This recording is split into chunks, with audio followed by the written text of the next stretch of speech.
Most important question for Bihar special. यूरोपीय कंपनियों का आगमन।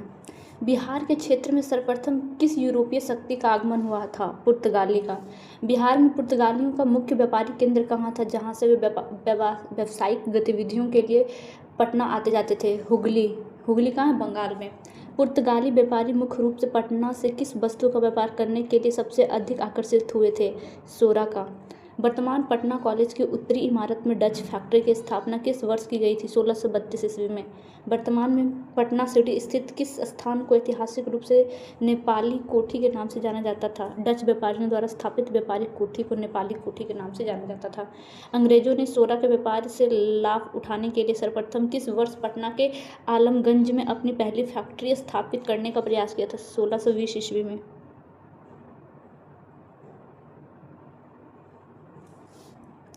नेक्स्ट क्वेश्चन, 1620 ईस्वी में जब अंग्रेजों ने पटना में फैक्ट्री खोलने का पहला प्रयास किया तब तत्कालीन बिहार का सूबेदार कौन था? उस समय बिहार का सूबेदार था मुबारक खां। मुबारक खां।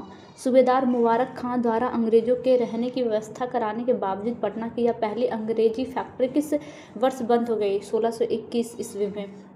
किस प्रसिद्ध अंग्रेज यात्री ने 1632 ईस्वी में बिहार की यात्रा की थी और यहाँ डच कंपनी की इसको सफलतापूर्वक व्यापार करते हुए देखा था? पीटर मुंडी ने। पीटर मुंडी द्वारा बिहार में व्यापार की उज्ज्वल संभावनाओं को दर्शाने के बाद किस यूरोपीय शक्ति ने पुनः बिहार में व्यापार को प्राथमिकता दी? अंग्रेजों ने। अंग्रेजों द्वारा पटना में स्थापित अस्थायी फैक्ट्री वर्तमान में किस सरकारी कार्यालय के रूप में कार्यरत है? गुलजारबाग स्थित पटना स्थित गवर्नमेंट प्रिंटिंग प्रेस एवं सर्वे कार्यालय। किस मुगल शासक ने 1717 ईस्वी में अंग्रेजों को भारत में कहीं भी मुक्त व्यापार करने और अपने सिक्के का प्रयोग करने की मान्यता दी थी? फर्रुखसियर ने। मुगल सम्राट फर्रुखसियर ने द्वारा 1717 ईस्वी में जारी किए गए इसी शाही व्यापारिक अधिकार पत्र को इतिहास में क्या कहा जाता है? ईस्ट इंडिया कंपनी का मैग्ना कार्टा। किस अंग्रेज अधिकारी को 1664 ईस्वी में पटना फैक्ट्री का प्रधान बनाया गया था? अंग्रेज अधिकारी को 1664 ईस्वी पटना में जो फैक्ट्री है उसका प्रधान बनाया गया था? जॉब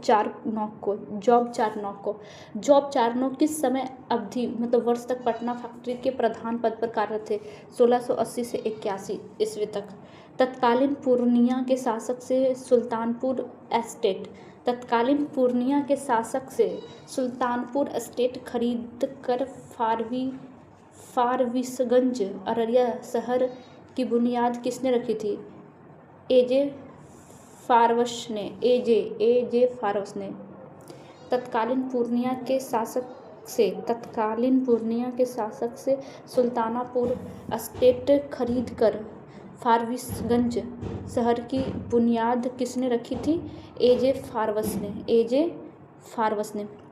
यूरोपीय व्यापारियों की इन बढ़ती गतिविधियों के कारण बिहार का अंतर्राष्ट्रीय व्यापार एशिया के अलावा किन महाद्वीपों के तटीय देशों के साथ समृद्ध हुआ? मध्य एशिया, अफ्रीका और यूरोपीय देशों के साथ। यूरोपीय व्यापारियों की इन बढ़ती गतिविधियों के कारण बिहार का अंतर्राष्ट्रीय व्यापार एशिया के अलावा किन महाद्वीपों के तटीय देशों के साथ समृद्ध हुआ? मध्य एशिया, अफ्रीका और यूरोपीय देशों के साथ। नेक्स्ट टॉपिक है अंग्रेज और आधुनिक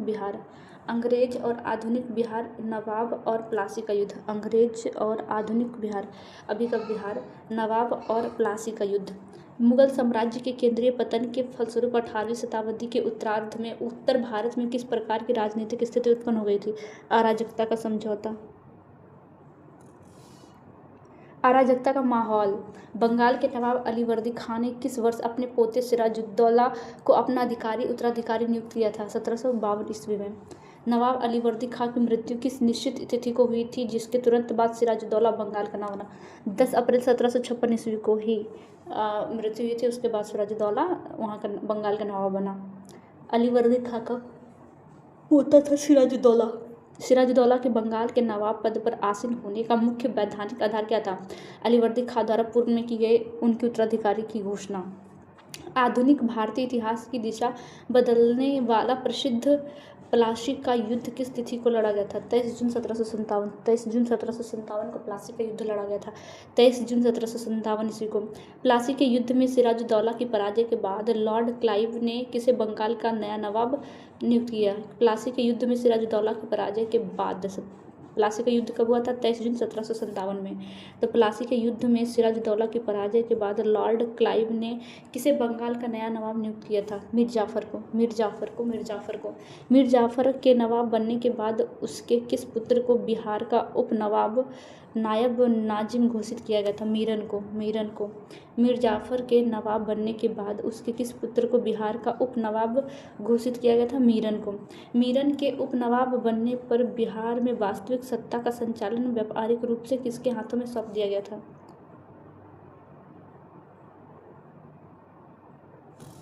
मीरन के उप नवाब बनने पर बिहार में वास्तविक सत्ता का संचालन व्यापारिक रूप से किसके हाथों में सौंप दिया गया था? राजा राम नारायण के हाथों में। प्लासी के युद्ध के पश्चात बिहार के प्रशासनिक और राजस्व मामलों में अंग्रेजों के साथ संतुलन बनाए रखने वाला स्थानीय हिंदू अधिकारी कौन थे? राजा राम नारायण। तत्कालीन मुगल शहजादा अली गौहर ने बिहार में पुनः मुगल सत्ता और संप्रभुता स्थापित करने का प्रयास किस वर्ष किया था? 1760 ईस्वी में। 1760 ईस्वी में अपने अभियान के दौरान अली गौहर ने बिहार के किस प्रमुख शहर पर रणनीतिक घेरा डाला था? पटना पर। 1760 ईस्वी में पटना पर अली गौहर के इस घेरे को किस अंग्रेज सैन्य अधिकारी के नेतृत्व वाली सेना ने विफल कर मार भगाया था? कैप्टन नॉक्स ने। दिल्ली में मुगल सम्राट आलमगीर द्वितीय की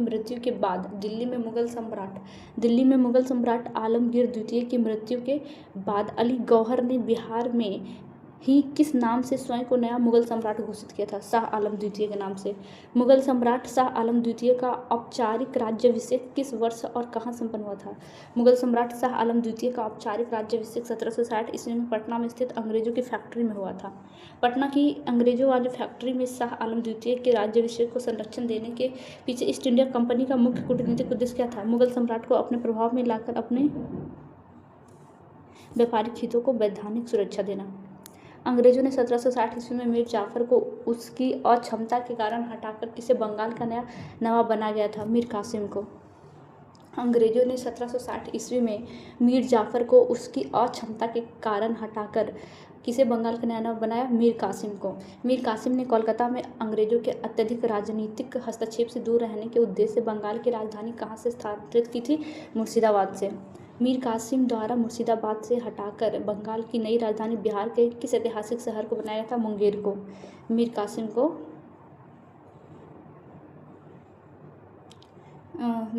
कासिम मुर्शिदाबाद से हटाकर बंगाल की नई राजधानी बिहार के किस ऐतिहासिक शहर को बनाया था? मुंगेर को। मुंगेर को अपनी नई राजधानी चुनने के पीछे मीर कासिम की मुख्य सैन्य और प्रशासनिक सोच क्या थी? अंग्रेजों की जासूसी और सीधे प्रभाव से दूर रहकर अपनी स्वतंत्र सेना का पुनर्गठन करना। नेक्स्ट टॉपिक है हमारा बक्सर का युद्ध।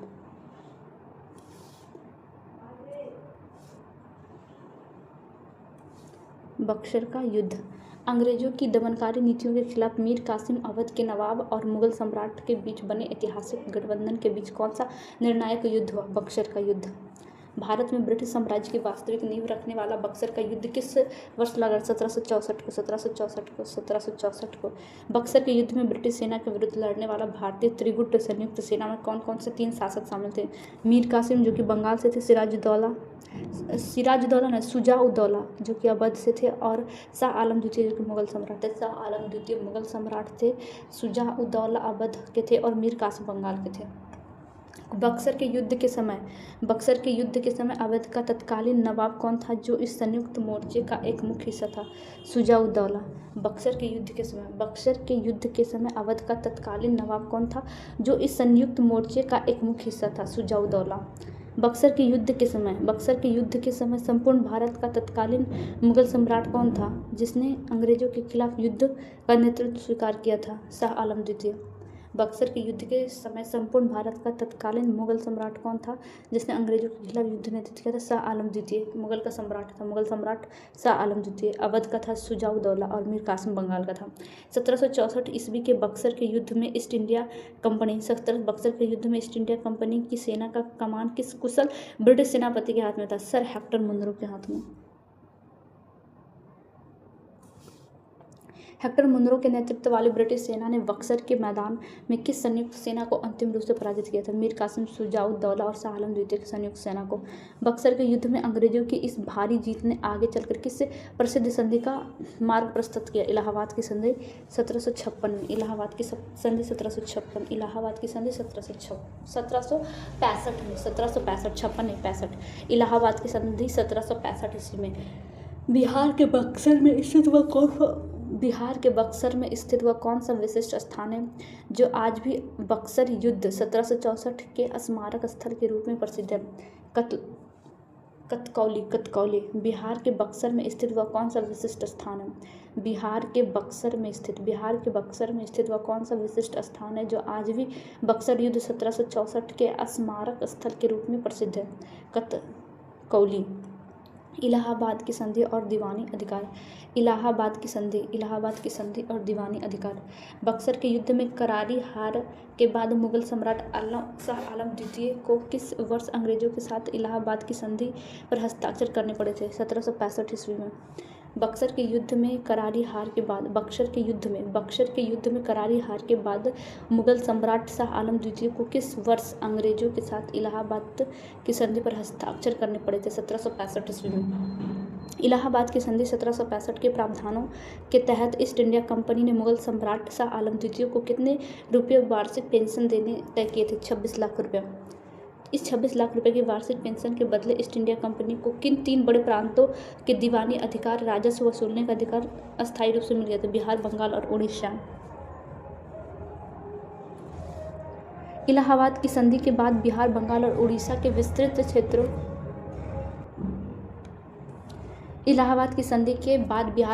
उड़ीसा के विस्तृत क्षेत्रों में लगान की दरें तय करने और उसे वसूलने का सर्वोच्च अधिकार किसे हस्तांतरित हो गया था? ईस्ट इंडिया कंपनी को।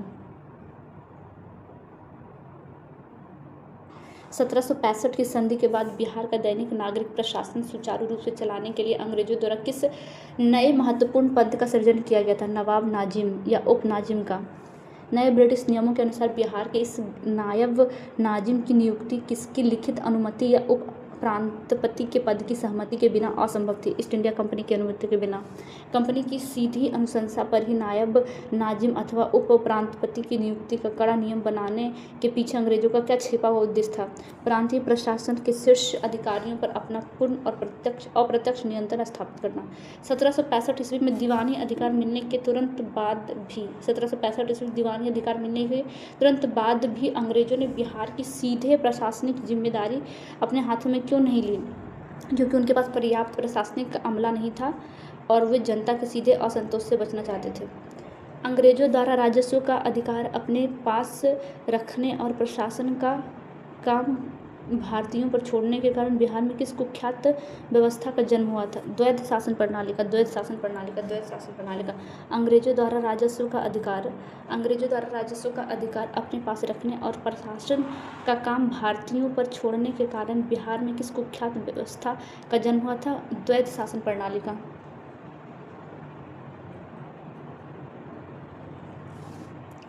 लंदन स्थित कोर्ट ऑफ डायरेक्टर से गहन विचार विमर्श करने के बाद लॉर्ड क्लाइव ने किस वर्ष बिहार और बंगाल में द्वैध शासन प्रणाली को पूर्णतः और कानूनी रूप से लागू कर दिया था? 1765 ईस्वी में। द्वैध शासन और नायब दीवानों की नियुक्तियाँ। वर्ष 1765 ईस्वी में लॉर्ड क्लाइव द्वारा द्वैध शासन प्रणाली लागू करने के समय बिहार का प्रशासनिक भार मुख्य रूप से किसके हाथों में में सौंप दिया गया था मिर्जा मोहम्मद कासिम खां के हाथों में। काजिम खां के हाथों में। डच शासन के शुरुआती दौर में बिहार का यह महत्वपूर्ण प्रशासनिक भार संभालने वाले मिर्जा मोहम्मद कासिम खां का बंगाल के किस पूर्व नवाब से सगा पारिवारिक संबंध था? वे नवाब मीर जाफर के भाई थे। मिर्जा मोहम्मद कासिम खां के प्रशासनिक कार्यों में सहायता के लिए उप सूबेदार के रूप में किसकी नियुक्ति की गई थी? धीरज नारायण के।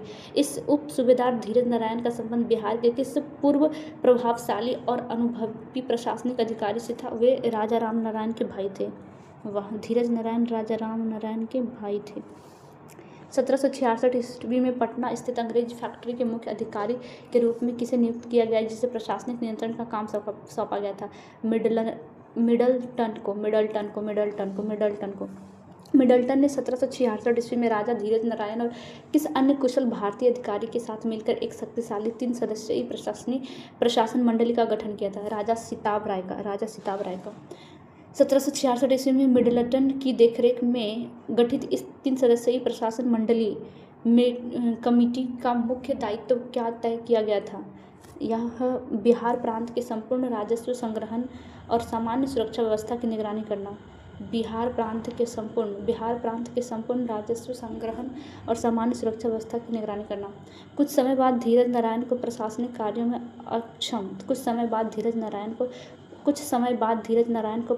कार्यों में अक्षम पाकर अंग्रेजों ने उन्हें हटाकर किसे बाहर का एकमात्र मुख्य नायब दीवान नियुक्त कर दिया था? राजा सिताब राय को बिहार का पूर्ण नायब दीवान बनाने के बाद उनके अधीन किन 2 सबसे प्रमुख विभागों के कार्यों को समाहित कर दिया गया था? निजामत और दीवानी। निजामत सामान्य प्रशासन और दीवानी लगान वसूली को। राजा सिताब राय को बिहार का पूर्ण नायब दीवान बनाने के बाद उनके अधीन किन 2 सबसे प्रमुख विभागों के कार्यों को सम्मति कर दिया गया था?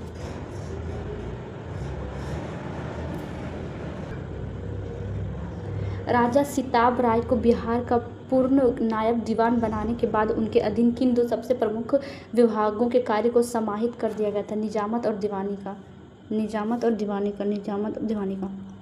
बिहार में लगान की वसूली को और अधिक कड़ा, क्रूर और सुव्यवस्थित करने के लिए पटना में लगान परिषद का गठन किस वर्ष किया गया था?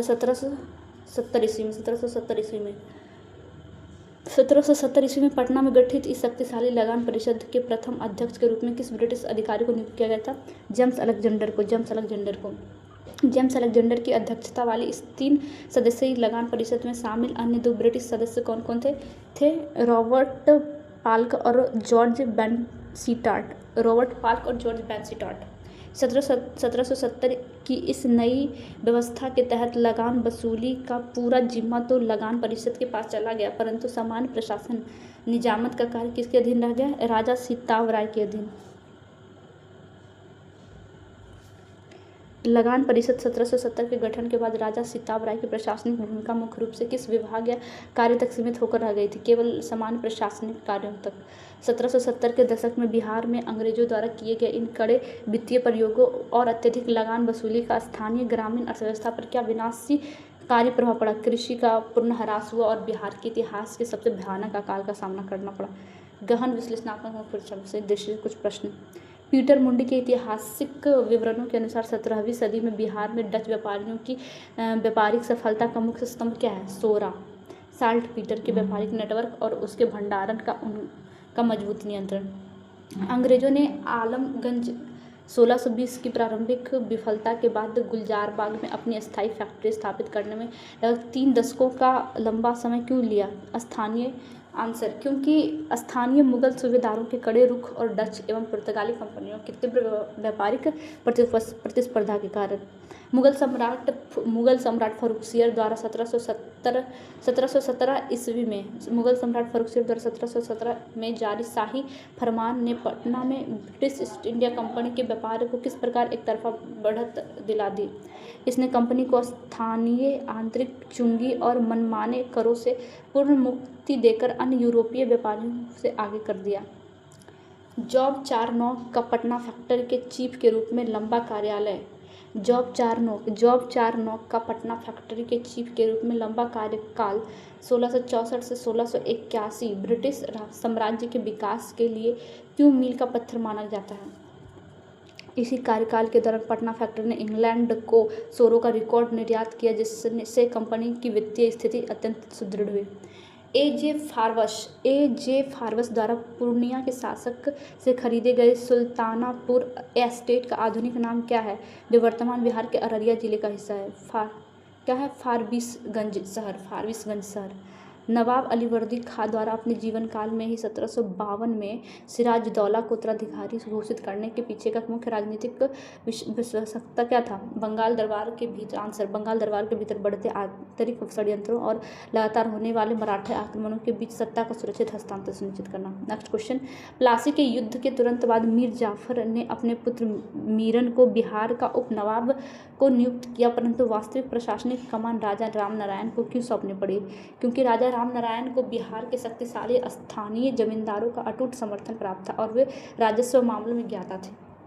नेक्स्ट क्वेश्चन, राजा राममोहन राय की वह कौन सी चतुर दोहरी नीति थी जिसने उन्हें प्लासी के भारी उलटफेर के बाद भी बिहार के प्रशासन के शीर्ष पर बनाए रखा? आंसर, वो बाह्य रूप से बंगाल के नवाब के प्रति वफादार दिखते थे, परंतु आंतरिक रूप से अपनी सुरक्षा के लिए अंग्रेजों से गुप्त संधि करते थे। मुगल शहजादा अली गौहर, भविष्य के शाह आलम जिसे बोलते हैं, शाह आलम द्वितीय का 1760 में पटना पर बार आक्रमण करने का मुख्य आर्थिक उद्देश्य क्या था? दिल्ली की खोई सत्ता को पुनः प्राप्त करने के लिए बिहार के समृद्ध राजस्व और वित्तीय संसाधनों पर नियंत्रण स्थापित करना। नेक्स्ट क्वेश्चन, कैप्टन नॉक्स द्वारा 1760 में अली गौहर की विशाल सेना को पटना के पास पराजित करना बिहार में ब्रिटिश सैन्य इतिहास में क्यों निर्णय मोड़ है? आंसर, इसने यह पूरी तरह सिद्ध कर दिया कि आधुनिक यूरोपीय युद्ध कौशल और अनुशासित सैन्य टुकड़ी के सामने मुगलों की पारंपरिक विशाल सेना भी असहाय थी। नेक्स्ट क्वेश्चन, शाह आलम द्वितीय ने भारत के सम्राट होने के बावजूद 1760 में पटना की एक साधारण अंग्रेजी फैक्ट्री के भीतर अपना राज्याभिषेक करवाना क्यों स्वीकार किया? आंसर, क्योंकि वे दिल्ली के तख्त को वापस पाने के लिए पूरी तरह से ब्रिटिश सैन्य सहायता और उसके वित्तीय अनुदान पर निर्भर हो चुके थे। नेक्स्ट क्वेश्चन, मीर कासिम द्वारा अपनी राजधानी को मुर्शिदाबाद से हटाकर बिहार के मुंगेर में स्थानांतरित करने का सबसे बड़ा भौगोलिक और सामरिक लाभ क्या था? आंसर, मुंगेर पहाड़ियों और गंगा नदी से घिरी एक प्राकृतिक किला था। मुंगेर पहाड़ियों और गंगा नदी से घिरा एक प्राकृतिक किला था जो कोलकाता के अंग्रेजों की सीधी सैन्य पहुंच से काफ़ी दूर था। मुंगेर में मीर कासिम द्वारा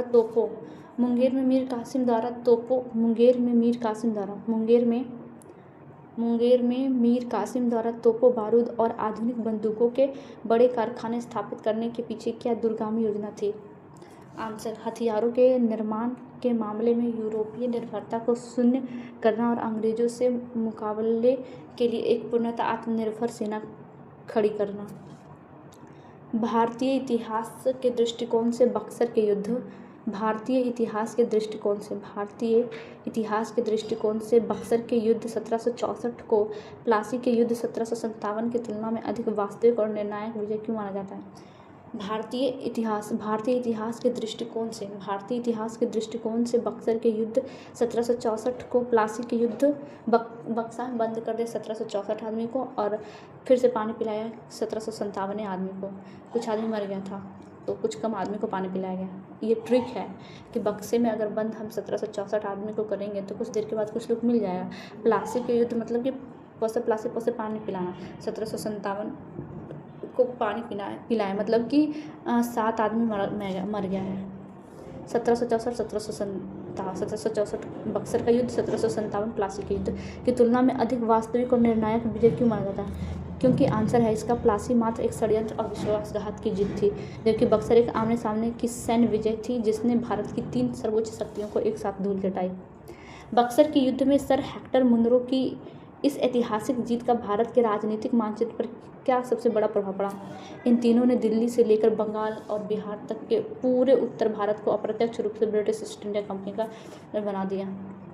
इलाहाबाद की संधि 1765 इलाहाबाद की संधि 1765 में है।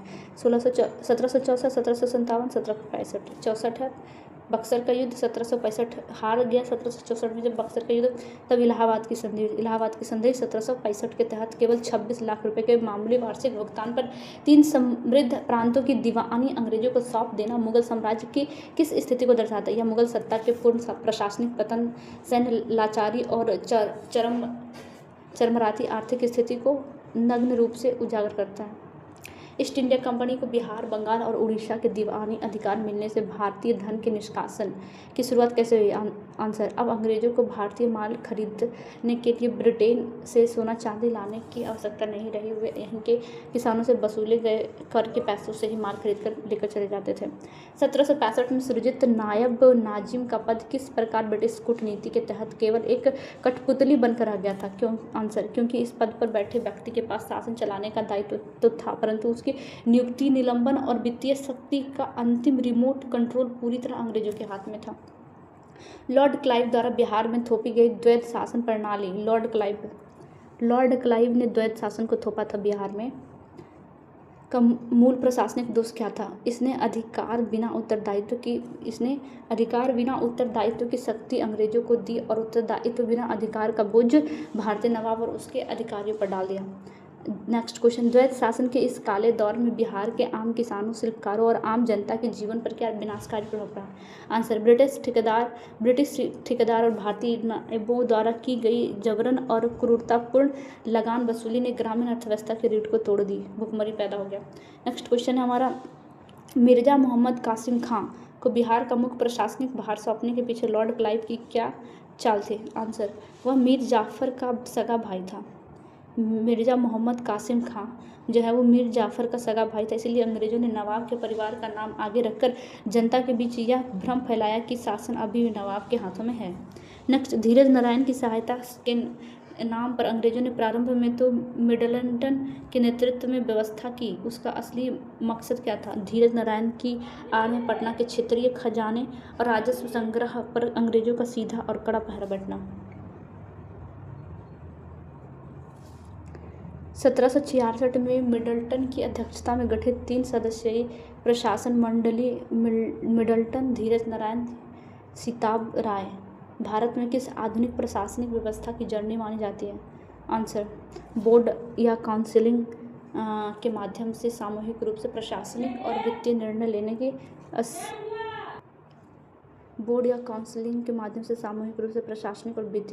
का स्थगित व्यवस्था थी। अंग्रेजों ने आगे चलकर धीरज नारायण को अक्षम घोषित कर पद से क्यों हटा दिया और राजा सीताब राय को ही संपूर्ण कमान क्यों सौंपी? क्योंकि राजा सीताब राय अंग्रेजों की साम्राज्यवादी और शोषणकारी नीतियों के प्रति अधिक आज्ञाकारी थे और लगान वसूली के लक्ष्य को कड़ाई से पूरा करते थे। नेक्स्ट, राजा सीताब राय के अधीन निजामत और दीवानी दोनों कार्य सौंपने के बावजूद उन पर अंतिम और कड़ा नियंत्रण किसका होता था? कोलकाता फोर्ट विलियम में बैठे ब्रिटिश काउंसिलिंग और गवर्नर का, जिनकी मर्जी के बिना सीताब राय एक कदम भी नहीं उठा सकते थे। नेक्स्ट क्वेश्चन, 1770 में पटना में लगान परिषद का गठन विशेष रूप से किस अभूतपूर्व मानवीय संकट के वर्ष में किया गया था? आंसर, 1770 के आधुनिक भारत के सबसे भीषण और कुख्यात अकाल के दौरान 1770 में ही अकाल हुआ था बिहार में। जेम्स अलेक्जेंडर की अध्यक्षता वाली इस नवगठित लगान परिषद का अकाल में मरती हुई बिहार की जनता के प्रति कैसा रवैया था? उसका रवैया पूर्णतः संवेदनशील और अमानवीय था। अकाल के चरम दौर में भी उन्होंने लगान के दरों में कोई रियायत नहीं दी, बल्कि बलपूर्वक वसूली जारी रखा। नेक्स्ट क्वेश्चन हमारा, रॉबर्ट पाल्क और जॉर्ज बैंसी टार्ट की इस लगान परिषद में सक्रिय भूमिका बिहार के इतिहास के किस काले अध्याय को रेखांकित करता है? आंसर, यह ब्रिटिश ईस्ट इंडिया कंपनी की उस नीति को दर्शाती है जहां मानव जीवन की तुलना में कंपनी के मुनाफे और राजस्व संग्रह को सर्वोच्च प्राथमिकता दी गई। नेक्स्ट क्वेश्चन, 1770 के इस राजस्व व्यवस्था में राजा सीताब राय को केवल सामान्य प्रशासन तक सीमित करने के पीछे अंग्रेजों की क्या दीर्घकालीन मंशा थी? वे धीरे धीरे वित्तीय और राजस्व मामलों में भारतीय चेहरों को पूरी तरह बेदखल कर शासन के हर महत्वपूर्ण आर्थिक तंत्र पर सीधे गोरे अधिकारियों को बैठाना चाहते थे। नेक्स्ट लास्ट क्वेश्चन, इस पूरे ऐतिहासिक पृष्ठ का गहन अध्ययन आधुनिक बिहार के इतिहास के प्रारंभिक चरण के बारे में करता है कि बिहार अपने समृद्ध प्राकृतिक व व्यापारिक संपदा, विशेषकर सोना के कारण यूरोपीय शक्तियों के आकर्षण का मुख्य केंद्र बना, परंतु स्थानीय शासकों की आपसी फूट और कमजोर सैन्य कूटनीति के कारण तथा कड़े ब्रिटिश औपनिवेशिक शोषण का अधिकार हो गया।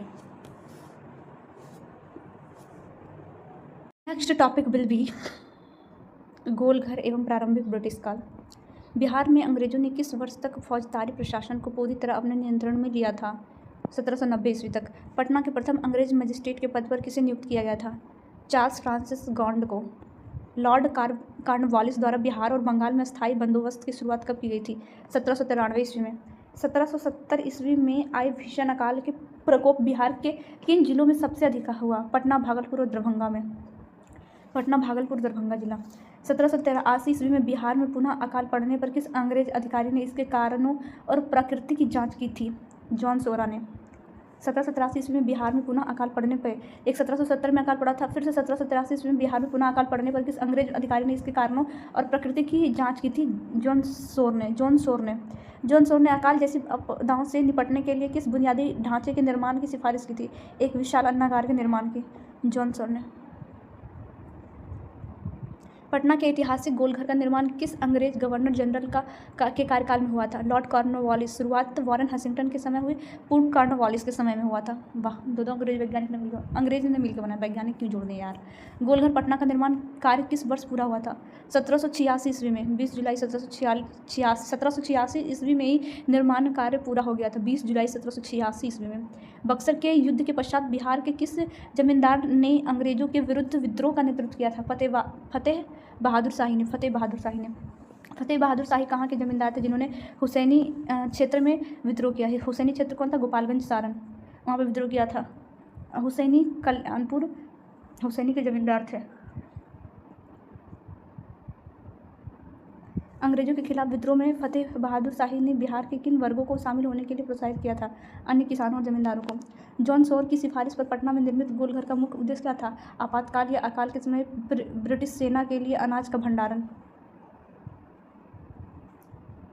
1770 ईस्वी के अकाल को बंगाली कैलेंडर के अनुसार किस नाम से जाना जाता है जिसने बिहार को भी प्रभावित किया था? 76 का मनवत्तर। 1176।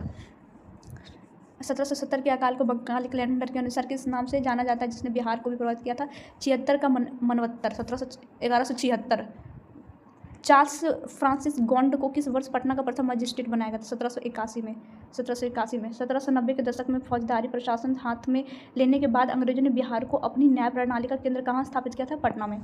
कंपनी सरकार ने फतेह बहादुर शाही के विद्रोह को दबाने के लिए किस वर्ष सैन्य अभियान तेज किया था? 1770 से 1780 के दशक के दौरान।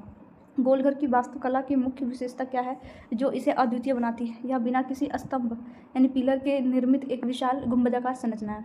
नेक्स्ट, बिहार में ब्रिटिश भू राजस्व नीतियों की नींव किस व्यवस्था से मजबूती हुई है? बिहार में ब्रिटिश भू राजस्व नीतियों की नींव किस व्यवस्था से मजबूत हुई? 1793 के स्थायी बंदोबस्त से। 1783 के अकाल के बाद कैप्टन जॉन गॉर्सिटन 1783 के अकाल के बाद कैप्टन जॉन गॉर्सिटन को ब्रिटिश सरकार ने क्या जिम्मेदारी सौंपी थी? पटना में गोलघर के निर्माण का खाका तैयार करने और निर्माण करने के लिए। फतेह बहादुर शाही का अंग्रेजों के साथ संघर्ष किस मुख्य कारण से हुआ था? कंपनी द्वारा अत्यधिक राजस्व मांग और उनकी संप्रभुता को चोट लगने के कारण। नेक्स्ट टॉपिक है हमारा बहावी आंदोलन की शुरुआत मूल रूप से अरब क्षेत्र में किसके द्वारा की गई थी? अब्दुल अल बहाब के द्वारा बहावी आंदोलन किया गया था अरब क्षेत्र में। भारत में बहावी आंदोलन के प्रवर्तक कौन माने जाते हैं? सैयद अहमद बरेलवी, सैयद अहमद बरेलवी, राय बरेलवी, यूपी। भारत में बहावी आंदोलन के प्रवर्तक कौन माने जाते हैं? सैयद अहमद बरेलवी का पटना आगमन किस वर्ष हुआ था? 1821 ईस्वी में पटना आया था सैयद अहमद बरेलवी। नेक्स्ट, पटना के किस मोहल्ले के पतवे अली और इलाही बख्श के परिवार ने सैयद अहमद बरेलवी के विचारों को स्वीकार किया था? सादिकपुर मोहल्ले का। सैयद अहमद बरेलवी ने पटना में अपने आंदोलन का सांगठनिक आधार तैयार करने के लिए किसे खलीफा प्रतिनिधि नियुक्त किया था? मोहम्मद हुसैन को। सैयद अहमद बरेलवी ने पटना में अपने आंदोलन का सांगठनिक आधार तैयार करने के लिए किसे खलीफा नियुक्त किया था? मोहम्मद हुसैन को। भारत में बहावी आंदोलन का सबसे लंबा और महत्वपूर्ण केंद्र कौन सा शहर है? पटना। भारत में बहावी आंदोलन का सबसे लंबा और महत्वपूर्ण केंद्र कौन सा शहर है? पटना। प्रारंभ में बहावी आंदोलन का मुख्य धार्मिक और सामाजिक लक्ष्य क्या था? स्टार्टिंग में बहावी आंदोलन का मुख्य धार्मिक व सामाजिक लक्ष्य क्या था? मुस्लिम समाज को भ्रष्ट धार्मिक परंपराओं से मुक्त करना, इस्लाम का शुद्धिकरण। मुस्लिम समाज को भ्रष्ट धार्मिक परंपराओं से मुक्त करना, इस्लाम का शुद्धिकरण। नेक्स्ट, सैयद अहमद बरेलवी ने पंजाब में किसके विरुद्ध जिहाद का नारा दिया था? सिखों के विरुद्ध।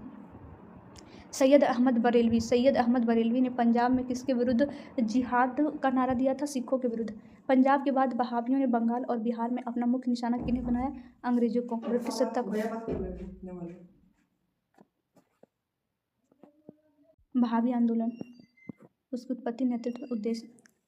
बहावी आंदोलन की शुरुआत मूल रूप से किस क्षेत्र में हुई थी? अरब क्षेत्र से। बहावी आंदोलन की शुरुआत अरब में किसके द्वारा की गई थी? अब्दुल अल बहाब द्वारा। भारत में बहावी आंदोलन के प्रवर्तक कौन माने जाते हैं? राय बरेली, यूपी के हैं।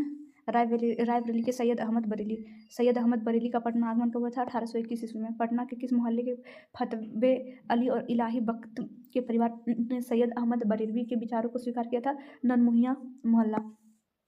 सैयद अहमद बरेलवी ने पटना में अपने प्रथम आगमन पर इस आंदोलन का संगठन आधार तैयार करने के लिए किसे खलीफा नियुक्त किया था? मोहम्मद हुसैन को। बहावी आंदोलन का मुख्य धार्मिक और सामाजिक उद्देश्य प्रारंभ में क्या था? मुस्लिम समाज को भ्रष्ट धार्मिक परंपराओं से मुक्त करना। सैयद अहमद बरेलवी ने पंजाब में किसके विरुद्ध जिहाद की घोषणा की थी? सिखों के विरुद्ध। बहावी आंदोलन का राजनीतिक उद्देश्य क्या था? यह भारत में अंग्रेजी हुकूमत को अपदस्थ कर मुस्लिम शक्ति को पुनरुत्थान करना था। बहावी आंदोलन का राजनीतिक उद्देश्य क्या था? बहावी आंदोलन का राजनीतिक उद्देश्य क्या था? यह भारत में अंग्रेजी हुकूमत को अपदस्थ कर मुस्लिम शक्ति को पुनर्स्थापना करना था। बहावी आंदोलन को सैन्य रूप से कहाँ से प्रशिक्षित किया जाता था? सिताना और सिताना के आसपास के क्षेत्रों में, जंगल, बमान में। ब्रिटिश सरकार द्वारा बिहार में बहावी आंदोलन का दमन किस वर्ष के सैन्य अभियान द्वारा मुख्य रूप से शुरू किया गया था? 1863 ईस्वी के अम्बेला अभियान द्वारा। पटना में बहावियों पर राजद्रोह के मुकदमे मुख्य रूप से किस वर्ष चलाया गया था? 1865 ईस्वी में। पटना के किन प्रमुख बहावी नेताओं को राजद्रोह के मुकदमे के बाद काला पानी अंडमान द्वीप की सजा देकर भेज दिया गया था? अहमद उल्लाह और जाफर रहीम को। बहावी आंदोलन से संबंधित बिहार में प्रमुख नेता और थे जिनकी मृत्यु मौलवी विलायत अली के रूप में विख्यात है। मौलवी विलायत अली ही उसे कहते हैं। बहावी आंदोलन के अंतर्गत सैयद अहमद बरेलवी द्वारा पटना में नियुक्त किए गए 4 प्रमुख खलीफाओं के नाम क्या थे? विलायत अली, इनायत अली, शाह मोहम्मद हुसैन और फरहात हुसैन। विलायत अली, इनायत अली, शाह मोहम्मद हुसैन और फरहात हुसैन। नेक्स्ट, बिहार में बहावी आंदोलन किस वर्ष से किस वर्ष तक सबसे अधिक सक्रिय रहा? बिहार में बहावी आंदोलन 1857 से 1863। बिहार में बहावी आंदोलन किस वर्ष से किस वर्ष तक सबसे सक्रिय रहा? 1857 से 1863 ईस्वी तक। बिहार में बहावी आंदोलन का अंतिम रूप से पूर्णतः दमन किस वर्ष किया गया था? 1863 ईस्वी में।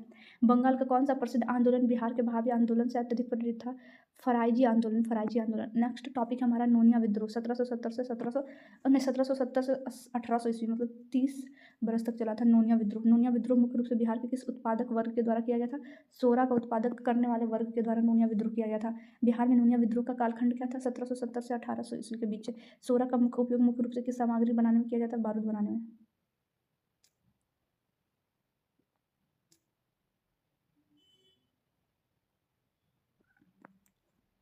नोनिया विद्रोह बिहार के किन प्रमुख क्षेत्र में केंद्रित था? नोनिया विद्रोह मुजफ्फरपुर, हाजीपुर, सारण, पूर्णिया। हाजीपुर, सारण और पूर्णिया में। नोनिया समुदाय के विद्रोह का मुख्य कारण क्या था? ब्रिटिश कारखानेदारों और बिचौलियों द्वारा सोरा व्यापार में अधिकांश लाभ हड़प लेना और उचित मूल्य न देना। नोनिया समुदाय के विद्रोह का मुख्य कारण क्या था? ब्रिटिश कारखानेदारों और बिचौलियों द्वारा सोरा व्यापार में अधिकांश लाभ हड़प लेना और उचित मूल्य न देना। नोनिया समुदाय ने बिचौलियों से तंग आकर गुप्त रूप से सोरा किसे बेचना शुरू कर दिया था? नोनिया विद्रोह बिचौलियों से तंग आकर चोरी करके सोरा किसे बेचने लगा? अन्य व्यापारी, जैसे फ्रांसीसी स्थानीय व्यापारियों को। जब अंग्रेजों द्वारा गुप्त रूप से सोरा बेचने पर रोक लगा दी गई तब किस समुदाय ने खुला विद्रोह किया? नोनिया समुदाय ने। नेक्स्ट टॉपिक हमारा लोटा विद्रोह। ये कोई विद्रोह में विद्रोह है, थरिया विद्रोह भी कर दे तो सब। 1856 ईस्वी में हुआ था लोटा विद्रोह बिहार के किस जिले की जेल में हुआ था? लोटा विद्रोह बिहार के किस जिले की जेल में हुआ था? मुजफ्फरपुर जेल में। लोटा विद्रोह किस वर्ष घटित हुआ था? 1856 से 1857 ईस्वी की क्रांति से ठीक एक वर्ष पूर्व। 1857 की क्रांति के ठीक एक वर्ष पूर्व बोल 1856 में। 1857 की क्रांति और उसके एक वर्ष पहले लोटा विद्रोह हुआ था जेल में। कौन सा जेल? मुजफ्फरपुर के जेल में। लोटा विद्रोह किसके द्वारा किया गया था? मुजफ्फरपुर जेल के कैदियों के द्वारा। लोटा विद्रोह का तत्कालिक कारण क्या था? कैदियों को पीतल के लोटे के स्थान पर मिट्टी का लोटा दिए जाने का निर्णय। मुजफ्फरपुर जेल के कैदियों ने मिट्टी का लोटा दिए जाने का विद्रोह क्यों किया? क्योंकि वे इसे अपने धार्मिक और सांस्कृतिक अधिकारों पर ठेस मानते थे। लोटा विद्रोह का परिणाम क्या रहा? कैदियों के तीव्र विद्रोह के आगे झुककर सरकार को पुनः पीतल का लोटा देने का आदेश जारी करना पड़ा। नेक्स्ट टॉपिक हमारा कोल विद्रोह 1831 से 1832। एक साल बस चला कोल विद्रोह। कोल विद्रोह 1831 से 32 ईस्वी। कोल विद्रोह मुख्य रूप से किस वर्ष प्रारंभ हुआ था? 1831 ईस्वी में और ख़त्म 1832 में। कोल विद्रोह बिहार के किस भौगोलिक क्षेत्र में मुख्य रूप से घटित हुआ? छोटा नागपुर क्षेत्र, वर्तमान का भी जो झारखंड और तत्कालीन का बिहार क्षेत्र है, अभी जहाँ हम बिहार में रह रहे हैं और झारखंड में जो लोग रह रहे हैं वहाँ पे छोटा नागपुर क्षेत्र है। उन दोनों के बीच में कोल विद्रोह बिहार के किस भौगोलिक क्षेत्र में मुख्य रूप से घटित हुआ? तो छोटा नागपुर क्षेत्र में। छोटा नागपुर के कोलों ने यह कोल विद्रोह, कोल एक जाति होगा शायद, छोटा नागपुर के कोलों ने यह विद्रोह मुख्य रूप से किसके विरुद्ध किया था? जब उनकी भूमि उनके मुखिया लोगों को से लेकर मुस्लिम तथा सिख कृषकों बाहरी लोगों को दी गई थी, तब कोल विद्रोह हुआ था। कोल विद्रोह हर प्रसार छोटा नागपुर के किन प्रमुख जिलों या क्षेत्रों में व्यापक रूप से हुआ था? सिंहभूम, पलामू, हजारीबाग और मानभूम। मानभूम, हजारीबाग, पलामू और सिंहभूम में। कोल विद्रोह में कोल जनजाति के अलावा और किन जनजाति के लोगों ने मुख्य रूप से भाग लिया था? मुंडा, हो, उराव, चेरो और खरवार। मुंडा, हो, उराव, चेरो और खरवार। मुंडा, हो, उराव, चेरो और खरवार। कोल विद्रोह में कोल जनजाति के अलावा और किन जनजातियों के लोगों ने मुख्य रूप से भाग लिया था? मुंडा, हो, उराव, चेरो और खरवार। नेक्स्ट टॉपिक, इतिहास में कोल विद्रोह की मुख्य अवधि क्या मानी जाती है? इतिहास में कोल विद्रोह का मुख्य अवधि क्या मानी जाती है? 1831 से 32 ईस्वी। कोल विद्रोह का मुख्य कारण आदिवासियों की जमीन पर किन लोगों द्वारा अधिकार किया गया था? गैर आदिवासियों, जिसे दिक्कू भी कहा जाता है। गैर आदिवासियों को दिक्कू कहते हैं। कोल विद्रोह का तत्कालिक कारण छोटा नागपुर के किस जमींदार द्वारा आदिवासियों की जमीन छीनकर अपने प्रिय लोगों को सौंपना था? जमींदार भाई हरनाथ शाही द्वारा। स्पीडो तो इसको एकदम खूब अच्छे से, जमींदार भाई हरनाथ शाही द्वार को। जमींदार हरनाथ शाही ने आदिवासियों की जमीन छीनकर किसे सौंप दी थी? सिंहराय और सुरगा या उनके परिवार की संपत्तियों को नुकसान पहुंचाया था। सिंहराय और सुरगा को सौंपा था। जमींदार हरनाथ शाही ने आदिवासियों की जमीन छीनकर किसे सौंपा था? सिंहराय और सुरगा को।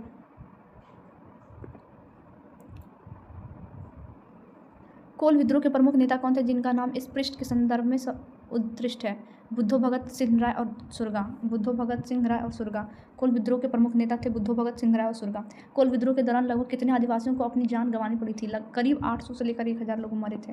कोल विद्रोह का अंत किस वर्ष और किस घटना के साथ हुआ? 1832 ईस्वी में अंग्रेजी सेना के समक्ष विद्रोहियों के समर्पण के साथ। नेक्स्ट टॉपिक है गहन विश्लेषण, बीपीएससी लेवल का कुछ इंपॉर्टेंट प्रश्न। 18वीं शताब्दी के उत्तरार्ध में बिहार में अंग्रेजों के खिलाफ होने वाले विद्रोहों का मुख्य चरित्र क्या था? आर्थिक शोषण के विरुद्ध स्थानीय और जनजातीय असंतोष थे। चार्ल्स फ्रांसिस गॉड की नियुक्ति का मुख्य उद्देश्य पटना में क्या स्थापित करना था?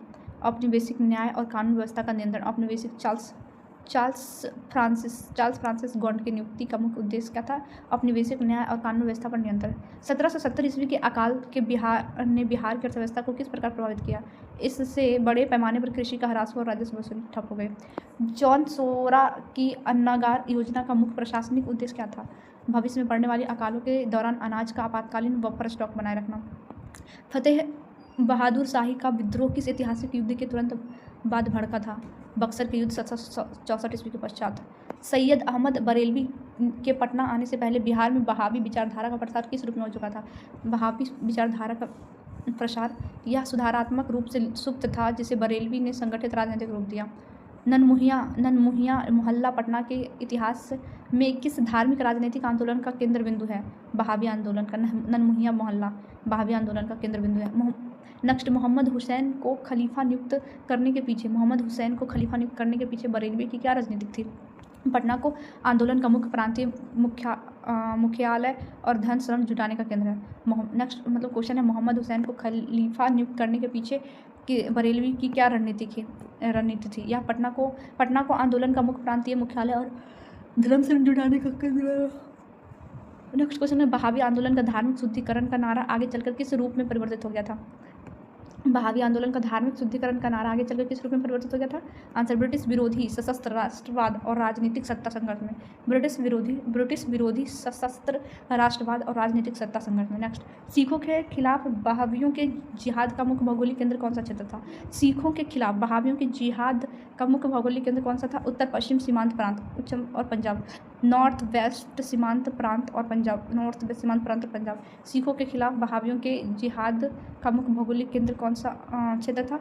उत्तर पश्चिम सीमांत प्रांत और पंजाब। नेक्स्ट, अम्बेला अभियान 1863। अम्बेला अभियान 1863 का मुख्य लक्ष्य अंग्रेजों के लिए क्या था? अम्ब्रेला अभियान 1863 ईस्वी का मुख्य लक्ष्य अंग्रेजों के लिए क्या था?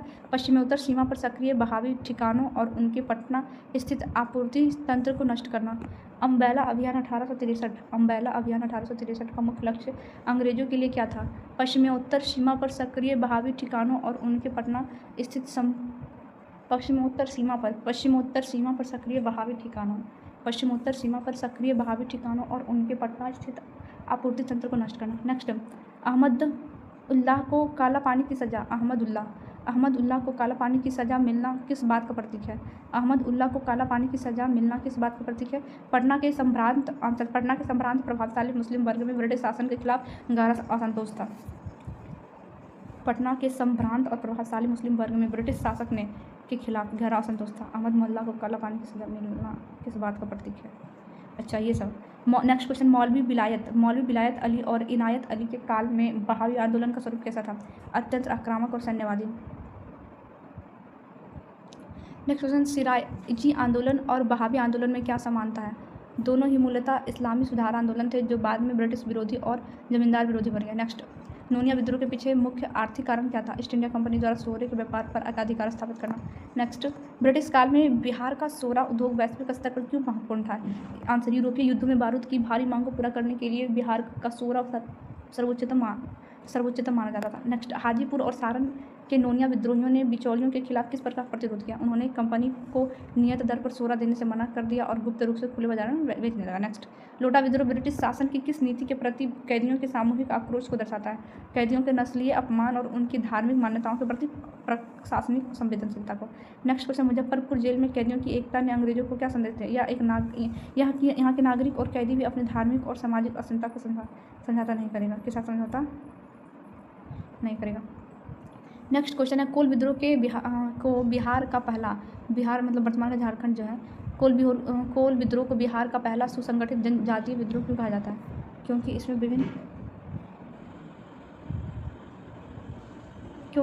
विभिन्न उप जनजातियों ने मिलकर एक साझा दुश्मन दिक्कू और अंग्रेज के खिलाफ लड़ाई लड़ी थी। कोल विद्रोह को बिहार का पहला सुसंगठित जनजातीय विद्रोह क्यों कहा जाता है? क्योंकि इसमें विभिन्न उप जनजातियों ने मिलकर एक साझा दुश्मन के खिलाफ लड़ाई लड़ी। साझा दुश्मन का नाम क्या है? दिक्कू और अंग्रेज। नेक्स्ट, छोटा नागपुर में दिक्कू शब्द किन लोगों के लिए प्रयुक्त किया जाता है? आंसर, बाहरी जमींदारों, ठेकेदारों, सूबेदारों और ब्रिटिश अधिकारियों के लिए। नेक्स्ट, बुद्धो भगत ने कोल विद्रोह का नेतृत्व किस क्षेत्र से किया था? सिंहभूम और उसके आसपास के क्षेत्रों से। नेक्स्ट, भाई हरनाथ शाही की भूमि आवंटन नीति के कोले को क्यों उद्दलित किया? क्योंकि उन्होंने कोलों की पैतृक भूमि छीनकर बाहरी लोगों को दे दी थी, जिससे कोलों का अस्तित्व संकट में आ गया था। नेक्स्ट, कोल विद्रोह के दमन के बाद अंग्रेज को प्रशासनिक व्यवस्था में क्या बदलाव करना था? उन्हें जनजातीय क्षेत्रों के लिए एक गैर विनियामक क्षेत्र, नॉन रेजिडुअल प्रोवाइडर और दक्षिणी पश्चिमी सीमांत एजेंसी बनानी पड़ी। बहावी आंदोलन के दौरान पटना से सीथाना तक धन भेजने का माध्यम क्या था? गुप्त घुंडियों और गुप्त दूतों के माध्यम से। नोनिया विद्रोह के दमन के लिए अंग्रेजों ने किस प्रकार का दंडनीय कार्रवाई की? नोनिया बस्तियों पर छापेमारी की गई और अवैध रूप से सोरा बनाने वाले भाटियों को नष्ट किया गया। नेक्स्ट, लोटा विद्रोह के सफल शांतिपूर्ण प्रतिरोध का मुख्य निष्कर्ष क्या निकला? संगठित विद्रोह के सामने ब्रिटिश सरकार के पीछे हटाना पड़ा, जिसने 1857 की क्रांति के लिए मनोवैज्ञानिक आधार ली। नेक्स्ट क्वेश्चन है, कोल विद्रोह में महिलाओं या परिवारों की भूमिका किस रूप से देखी गई? आंसर है, पूरे जनजातीय गांवों ने सामूहिक रूप से जंगलों में शरण ली और गुरिल्ला युद्ध में विद्रोहियों को साथ दिया। नेक्स्ट हमारा टॉपिक का कुछ क्वेश्चन है, 1790 ईस्वी से पहले बिहार का फौजदारी प्रशासन किसके अधीन कार्य करता था? आंसर, नवाब के अधीन। चार्ल्स फ्रांसिस गॉड को किस शहर का पहला अंग्रेज मजिस्ट्रेट नियुक्त किया गया था? पटना का। लॉर्ड कॉर्नवालिस का अस्थायी बंदोबस्त कानून बिहार में कब लागू हुआ था? 22 मार्च से 1793 ईस्वी की घोषणा। लॉर्ड कॉर्नवालिस का अस्थायी बंदोबस्त कानून बिहार में कब लागू किया गया था? 22 मार्च 1793 ईस्वी को। 1770 के हुए अकाल को बंगाल और बिहार के इतिहास में किस नाम से जाना जाता है? छपनिया अकाल या बंगाल का महान अकाल? छपनिया अकाल या बिहार का महान अकाल। नेक्स्ट, पटना के गोलघर की दीवारों की मोटाई और उसकी बनावट का मुख्य उद्देश्य क्या था? अत्यधिक मात्रा में अनाज भंडारण के दबाव को सहना। गुंबद। सैयद अहमद बरेलवी की मृत्यु किस युद्ध में और किस वर्ष हुई थी? सैयद अहमद बरेलवी की नियुक्ति किस युद्ध में और किस वर्ष हुई थी? 1831 ईस्वी में बालाकोटा में युद्ध हुआ था, सिखों के विरुद्ध लड़े गए थे। सैयद अहमद बरेलवी की मृत्यु किस युद्ध में और किस वर्ष हुई थी? 1831 ईस्वी में बालाकोट के संधि में सिखों के विरुद्ध हुआ था। नेक्स्ट, बरेलवी की मृत्यु के बाद पटना में बहावी आंदोलन का नेतृत्व किसने किया था? विलायत अली और इनायत अली ने। 1865 के पटना मुख्य मुकदमे के समय ब्रिटिश न्यायाधीश कौन था जिसने बहावियों को सजा सुनाई थी? आंसर सर हार्वर्ड्स या तत्कालीन सत्र न्यायाधीश। नेक्स्ट, अंडमान द्वीप भेजने से पहले बहावी कैदियों को बिहार के किस जेल में रखा गया था? पटना जेल में और अम्बाला जेल में। नोनिया समुदाय पारंपरिक रूप से मिट्टी से किस रसायन को अलग करने का काम करती है? पेट्रोलियम नाइट्रेट, सोरा, पोटेशियम नाइट्रेट और सोरा को अलग करता है। ईस्ट इंडिया कंपनी ने किस वर्ष से सोरे के व्यापार पर अपना पूर्ण अधिकार घोषित कर लिया था? 1758 ईस्वी में, प्लासी युद्ध के तुरंत बाद। 1758 ईस्वी में। मुजफ्फरपुर जेल में 1856 में कैदियों ने किस नए प्रशासनिक नियम का उल्लंघन किया था? जेल नियमावली के तहत दिए गए नए बर्तन के उपयोग का। नेक्स्ट, लोटा विद्रोह कुल कितने दिनों तक चला था या कुछ ही दिनों तक तीव्र प्रभावी था? कोल विद्रोह के समय ब्रिटिश सेना का नेतृत्व करने वाले प्रमुख अधिकारी कौन थे? कैप्टन वेलिंगसन।